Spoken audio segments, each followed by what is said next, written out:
Aaron, I was working on something about the offense, and obviously you played in kind of the old style Boise State offense and this. Any takeaway from a year spent in this offense? What works really well and what you guys still need to get better at? Well, what works, I think one part of the reason for the offense, period, this year is just the speed of things and, going and kind of focusing on making sure the defense stay on the field and making sure, they're not really subbing guys in and out, kind of trying to wearing guys down slowly, but I mean, that's not our main focus. And what do you think, maybe you guys have been in it for a year, where can you still make a lot of improvement in this offense? You know what? Just, you're never all 100% good at everything. So, I mean, really pretty much all phases. I mean, the pass game, run game, I mean, there's always a thing we can always fix. Senior day on Saturday, what you thought about what it's going to be like for you going out there on the field? A little bit, at practice I kind of gaze up in the stands. There's no one in the stands right now and look around. I mean, it's pretty much my last, practice, this week kind of coming up, and it's just like, a little different. It's kind of emotional. Yeah. How do you look at your career here, and what's this time here in Boise meant to you? It's been big. I mean, I came in a totally different person than I am now. I mean, I grew up a lot, and I think I kind of came in as a receiver with no identity in a way, and I kind of turned things around. So I mean, it's exciting. It's a bittersweet feeling. What about your class as a whole? The 16 of you, and when you guys came in, and what you've done, and now kind of how you're leaving this program.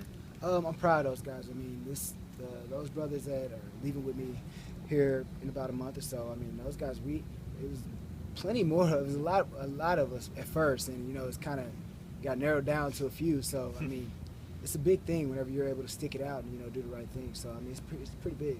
Seniors always want to go out on top, have their best year of their last year. How hard is it for you guys to not have it go that way and not go the way you kind of dreamed it up? It's hard, but that's what life is. Life throws wrenches. I mean, I'm pretty sure all of us have had a wrench thrown in our life a couple times. I mean, this is just one of them. I mean, you got to get through it. I mean, but it's life. You got to keep rolling through it and roll with the punches and make the best out of something. The 16 that are left, I don't think there's anybody who's played in every single game. I think almost everybody's had an injury. What's the last 5 years been like for this group? It's been big. It's been different. I mean, you don't really notice it going along through it until you sit back at the end and kind of look back and just say like, hey, these guys, we've kind of all been through something, either individually or together. And I mean, it's kind of big to pull through it and, finally see the light at the end of the tunnel. Did it go by fast? Really fast. I mean, the first year it was the slowest year ever, and then after that it kind of it's just a tumbleweed just rolling, so it goes pretty fast.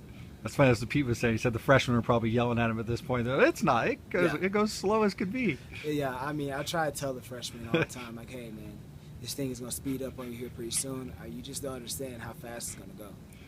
In that game last week, there were several times where it looked like Grant and the receivers maybe had some miscommunication, breaking off routes and the ball going deep, or the route going deep and the ball broken off. Was that just some miscommunications? You guys having to read the defense and you're reading it differently? You know what? It was a couple times where it was just more of a communication thing, and one of them for sure was more on me. I had a kind of just reading things. When you're moving so fast, and you're reading things. You're like, hey, you're reading the defense, and you see one thing, but then actually when you look on film, it's like something totally different happens. So I mean, it was just little communication things and little mistakes. And then the interception down there, I guess you slipped on that play? Mm-hmm. Yeah, I slipped at grass. I mean, you can't slip regardless of whatever it is.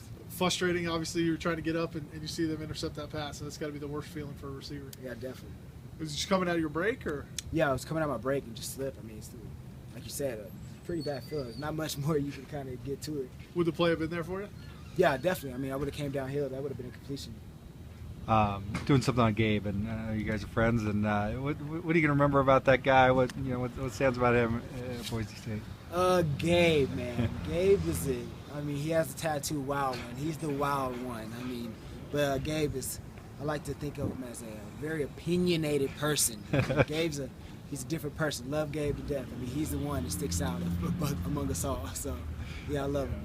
Obviously, that's a in memory of his dad, and that's driven him through his career. You guys sense that? I mean, he talk about that, or? Yeah, I mean, you know what, Gabe. I mean, I know Gabe's story. As a matter of fact, we kind of talked about it recently, and it's, Gabe is a unique person. For him to get through that, that's something pretty big. I mean, we all kind of have our different things kind of happen, for that to be Gabe's, and I think it has a toll. It plays a toll on how he is as a person now.